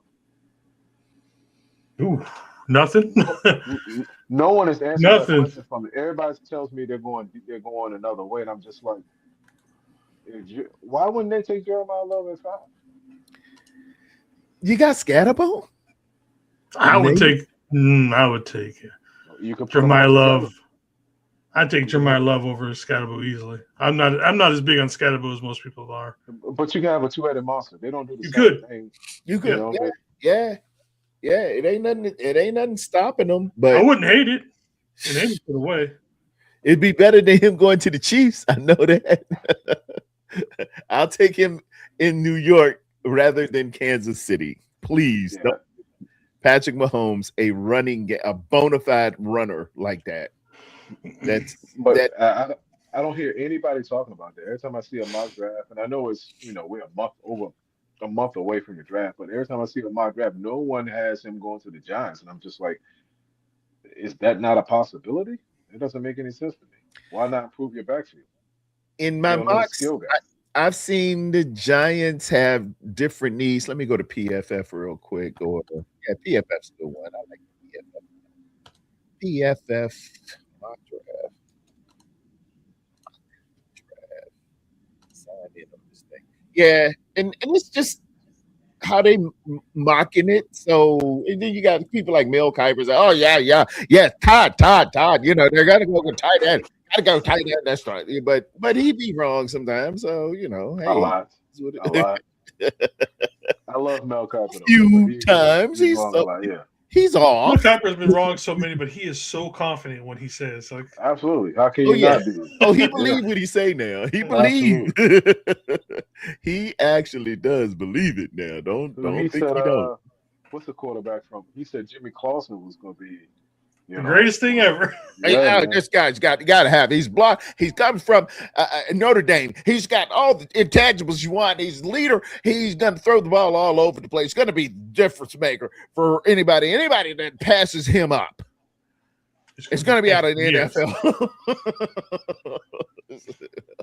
Like I want to be that wrong on my job that often and still be looked at as the best in my job. Yeah, they go to him every year. Yeah, man. They do. And he does have Bebop's he's got great hair. For as bad as the hair is, this man's got great hair. You're right. The man does have great hair. I can't deny it. And it's still looking good. He started this thing back in the 80s when I was watching. He is still full head. You know, he goes to see. I like Mel. I like Mel. I still like him, though. Yeah, you got to love it. Even though it's wrong, I still like him, though. He's entertaining, if anything. But yeah, the Giants made some good moves, man. One team I think everyone should watch next year. I don't know how well they'll do. They caught people by surprise at the end of the season this past year, but I will keep my eye on them Saints next year. I don't know why.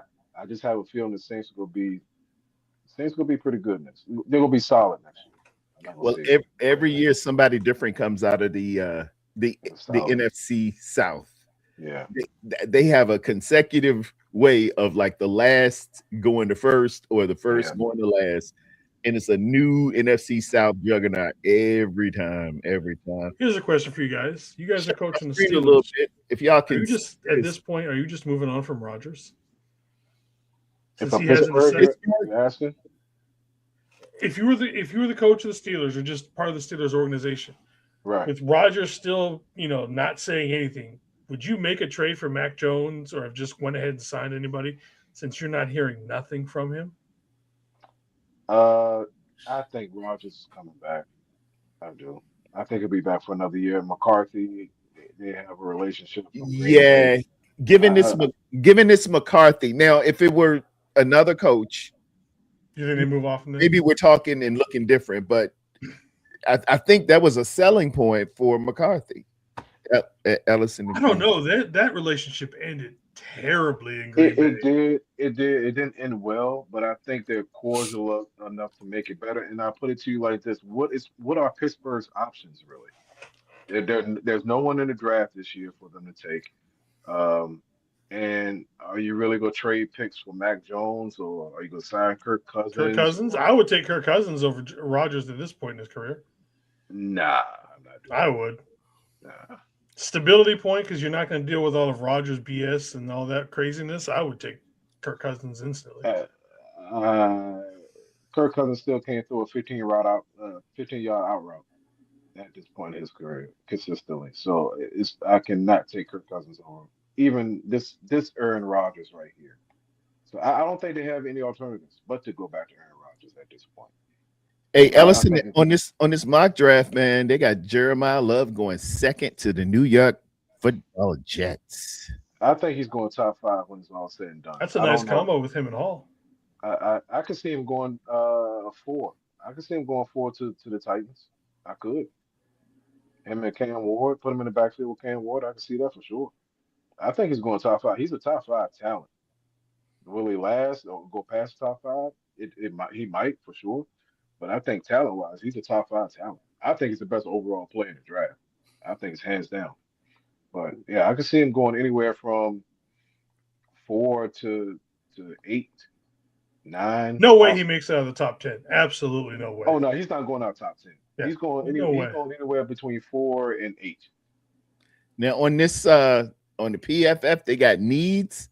The number one need for the Titans is running back, but if they pass on it, go with Sonny Styles. The next team with the number one need at running back would be the Washington Commanders. Yeah. I take him in a heartbeat. 100%. Yeah, I'll run to what a draft at this year. Pittsburgh. I'll run to Pittsburgh and pick him up myself. If he Absolutely. And carry him back home, kind of thing. Absolutely. You'll take him at 7? Absolutely. 100%. Absolutely. That's a steal for me if he's at 7. Like I said, I wouldn't be surprised if Kansas City came up and tried to take him. If Kansas City tried to get up to, we're at 7, so if they try to get up to 6 or something to take him, he's going in it from 4 to 8. He's going in that range, I think. On the big board, they got him listed as Great. the third best player coming out. Yeah. I think he's that good. I'm not sold on it. What do y'all think about Mendoza? Is Mendoza what do you see as his future? Well, he beat me for the national championship, so I don't really care. But but yeah, he's pretty good. He is good. First overall, good. That's the projected this year. I mean, yeah. I mean, sometimes it's gonna be the right time in the right place, and the lottery with that.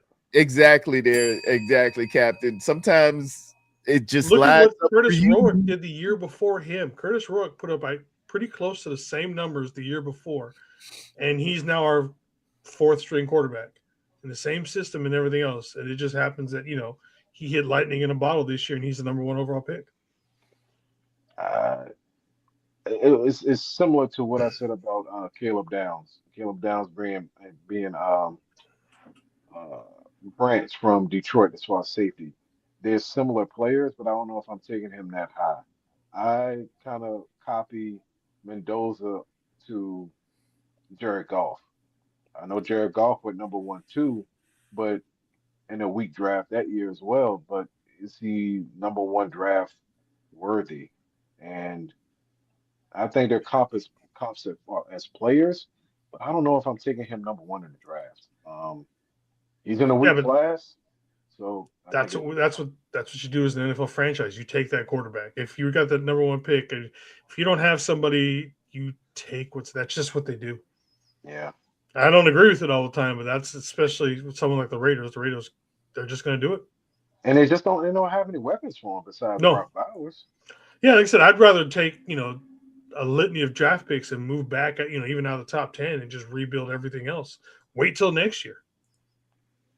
And it's a better draft. Next year's draft will be pretty good from my understanding. Yeah, that's my draft philosophy there. I've shared it with you. Yeah, that first round, I want sensational. 2nd and 3rd, rotational. 5th, situational. And 6th, probational.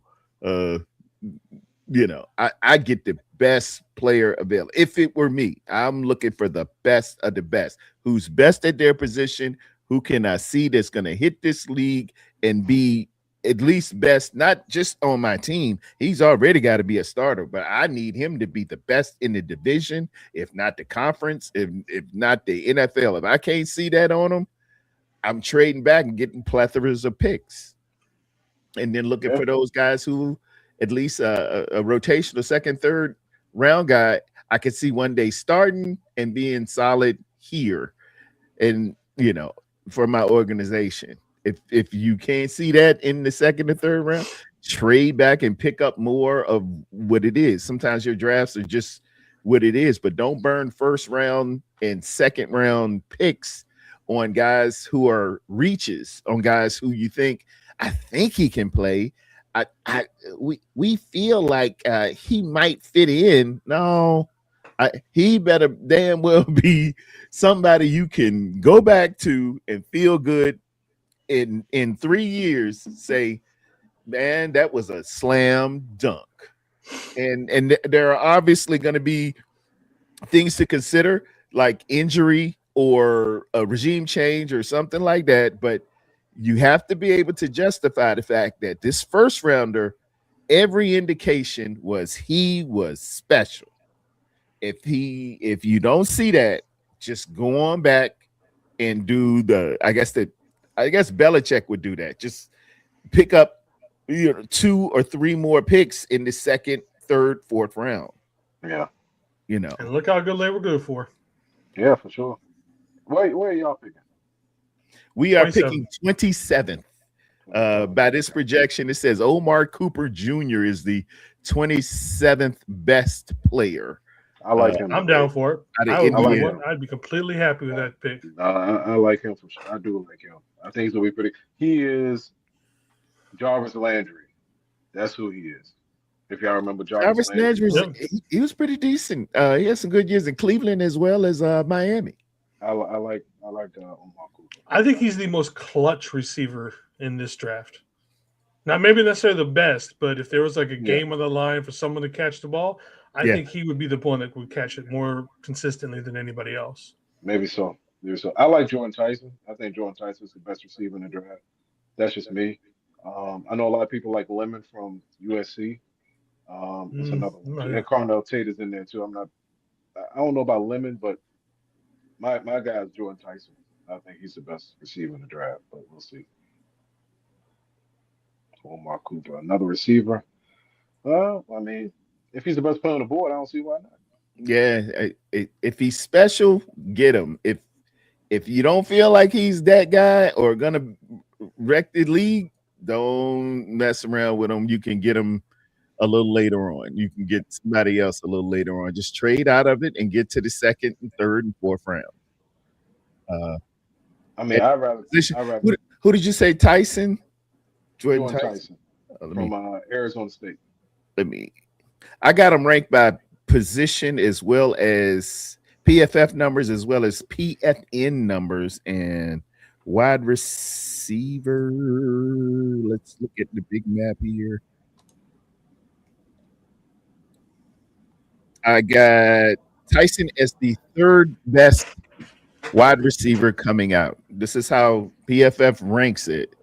It's got Carnell Tate as the best, Mekhi Lemon second best, and Jordan Tyson the third best receiver coming out. Yeah.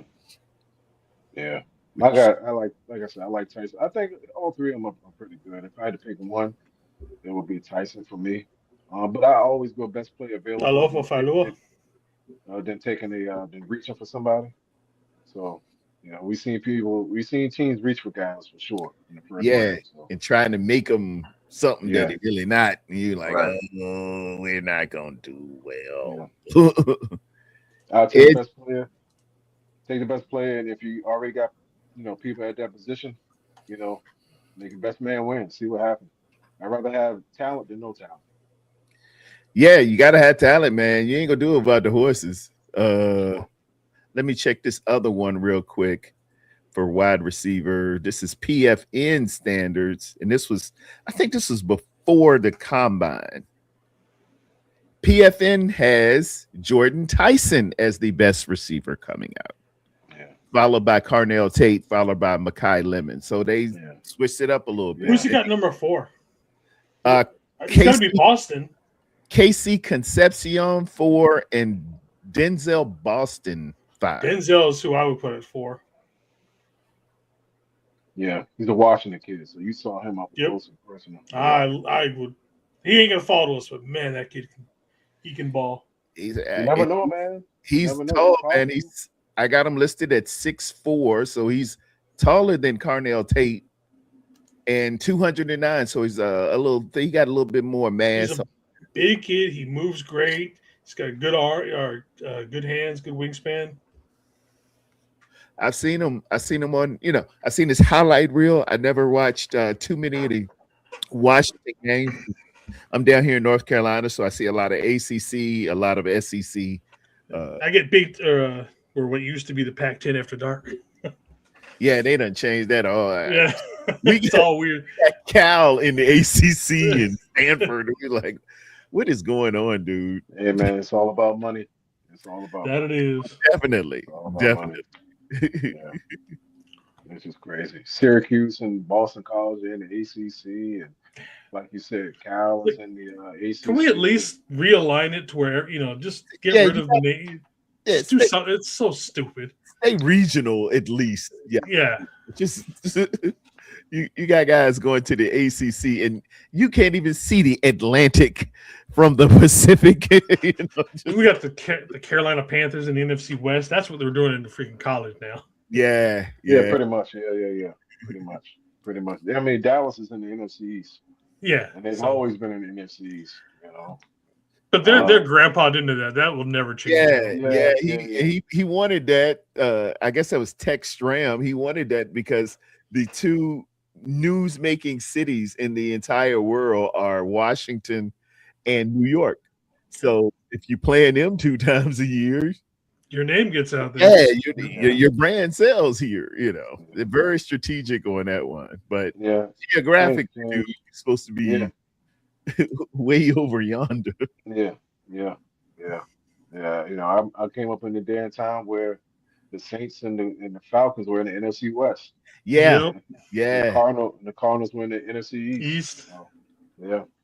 I remember those days for sure. Like, why did it take them so long to realign? Like, come on, guys, change this, man. It came with when Jacksonville and Carolina came into the league. They kind of realigned things and branched off to 4 divisions because it was just 3, but now it's 4 divisions. That's why I don't think that I don't like the idea of them expanding, simply because it just throws it all off balance. Because right now is like the perfect balance with 32 teams. I don't see them expanding either, but they're gonna get an 18th game if anything. Oh, that 18th. Oh yeah, 100%. That's within the next 5 years, if not sooner. Yeah. I think after they collectively bargain in 28, I believe. So I hope they get a second. There'll be some give and take. If you can do that much, you got to get a second buy in there. Oh yeah, because every team is going to have to play an international game. Oh yeah, every team. At that point, that one game a season for every team will be an international someplace. And after your international game will be your bye. Every team will play an international game, and every team will play, one more home game or one more away game a year. They'll figure it out some kind of way. And technically, we got 2 this year. We're going to start off in Sydney or Melbourne. We are destroying the record for the amount of flight. We gonna use up some jet fuel, baby, and then we're going to Mexico City later on in the year. I don't know who we're going to play down there, but Jet's getting his miles in this year. That's for damn sure. Yeah, boy. He's gonna have some credit on that credit card for that. Yeah, charge that thing, plenty of fuel. You know what? I just thought about this, and maybe I'm off here. But like I said, I think every team's gonna have to play an international game for one of those games, the 17th game. But that 18th game, or vice versa, could y'all see where San Francisco plays Washington, but the game is in Hawaii, in Orlando? Yeah, I would love that. I would love that. That'd Somewhere be cool. that doesn't have an NFL team. Yep. Because you remember the day, and again, I'm dating myself here, but I remember where Green Bay used to play home games in Milwaukee. Yeah, they were working on the stadium at Lambeau. At Lambeau, trying to upgrade everything. I could see the Seahawks playing in Portland for that 18th game. For a game. Yeah, just a game. Yeah, I could see NFL will do something crazy. So I definitely. Chargers will play the 18th game back in San Diego. Yeah, for something like that. Yeah. And you see what the NFL is trying to have a game Thanksgiving Eve? No. Really? Yeah. Yep. Just stop, man. We want our holiday. Don't get me wrong. I like my football on the holidays, but come on, man. Yeah, y'all do. It's a certain thing called doing too much. Yeah. You don't want to booger Now it we have the all Black up. Friday game. What's next? Yeah. When is the New Year's Eve midnight game where the Hey, kickoff's man. at midnight? They already This, done invaded Christmas. That was for yeah, Christmas was supposed to be the NBA. NBA. They're like, They get out also of did here. that. Get out of here. We're taking over Christmas. Hey, man. The comment made, I'm not sure who this is, how you pronounce this. Is that Falua 60? Right Philo? there. Yeah. Okay. McNeil Warren. Remember I told you about him couple weeks ago? EMW. Yes, sir. Hey, man. That dude's You gonna real be a one? problem. Yeah, man. Yeah. Yep. Yep. Yep. What is he? A Yep. safety? He's a safety. Yeah. He's official. He's official. Yeah, he's uh official. Toledo guy, right? Yep. He's Yep. And official. that whole Toledo backfield is legit. I would take any of them. He's official.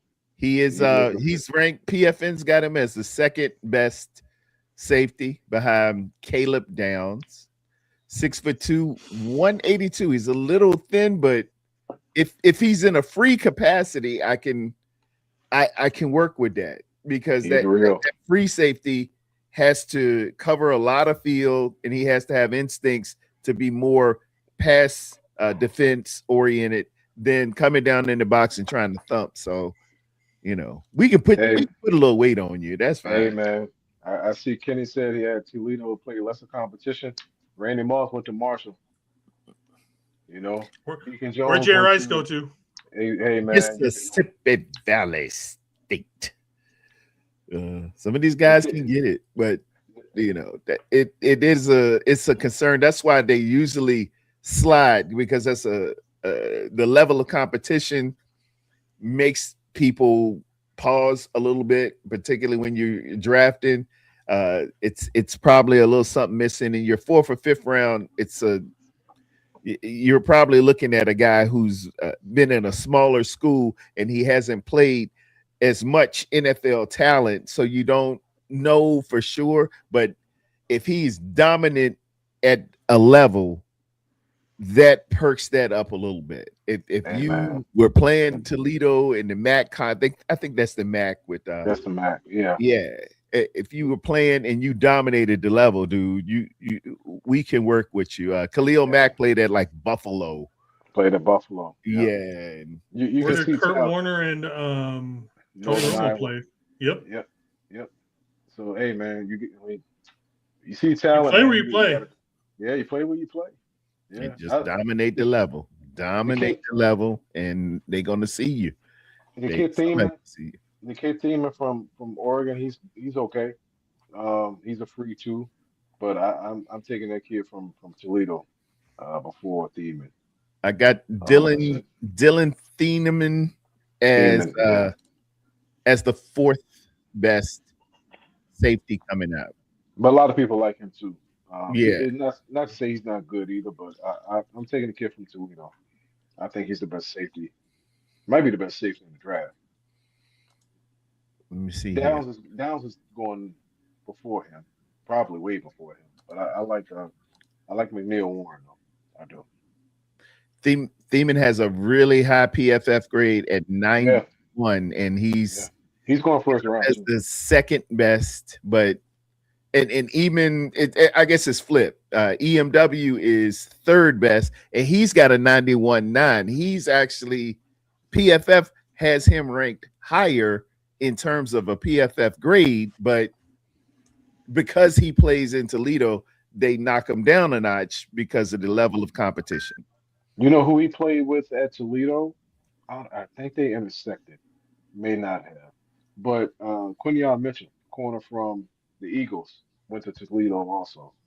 Okay. So when you got talent, man, Josh Allen went to Wyoming. So just because you go to a small school or out of nature school doesn't mean you can't play football or Oh, basketball. dude, yeah, man, those guys play. All those guys in Ohio play. Youngstown State. Yep. That's a good one right there too. They put a lot of talent. Toledo, all that Ohio State, Miami of Ohio. And then Ben Roethlisberger went there, right? Yep, Yeah. Those guys play ball up there in Ohio, man. North Dakota State puts out good offensive Yes, linemen. They they do. do. Yeah. They do. Yep. Nick Sakel wearing a ring. There you go. Yeah, yeah. Akron, Yep. Akron. Yeah. Akron. I don't want to say Akron. Akron. Yeah. Yeah, man. Good. Yeah. Yeah. But I Wow. like that kid. Though. Yeah. But we'll Well, see. gentlemen, it's been really real. I think we're at. Did my clock 2 stop? hours? Nope, we're about At 2 hours in. 11:36. Yeah, we in there right at 2 hours, ladies and gentlemen. We kicked it with you, gave you some Friday night lights. I want to thank everybody for coming out. We got up to, I seen one time we had 18, 16 or 18 folks in here. And I'm on Twitch as well. I don't know if they pick up my Twitch numbers, but it is wonderful doing a night show. I like the nighttime. Your voice got to drop down a little bit when you're doing the nighttime ride, ladies and gentlemen. I want to thank Ellison and Captain Niner. We're going to be doing a lot more. And I want to thank and give a round of applause to chat. I got some other good stuff here. Yeah, Sweet Georgia Brown on here. Listen. That's when we was playing. I forgot who we played, but they beat us so bad. It's like we was like the Washington Generals out there. I think it was Atlanta or something. I will be back on the air Tuesday. If not tomorrow, I will be with Captain Niner. David McNiner. We're going to be on doing a mock draft tomorrow. If y'all want to check that out, maybe Ellison will be and represent the Washington Commanders on that. I'm trying to hook that up with YouTube. We just I know he's going to throw me the link, and then I'll give it to yourself, Ellison, and we'll see if we can have all that on, man. And it gets very, very interesting, especially with Kenny in the chat. Kenny's going to actually be on. There he is right there. What's he saying? He's going to come with all the good players in the good schools now. Yeah, he is going to try to talk you out of a lot of stuff, and he's going to argue his points. So just be ready for that. I'll give credit. Kenny's been right on a lot of things. I'll give him credit that he's hit on a few of them. Yeah, Kenny will short the stock, and and it doesn't pan out. And he's like, "Yeah, see, told you." So, yeah, 90% of it's gonna fail. We already know that. I want to thank everybody else for coming out, man. I will be checking y'all out very, very soon. You probably see us tomorrow night. And remember, we walk by faith and not by sight. In Jesus' name, amen. Thank you for coming out.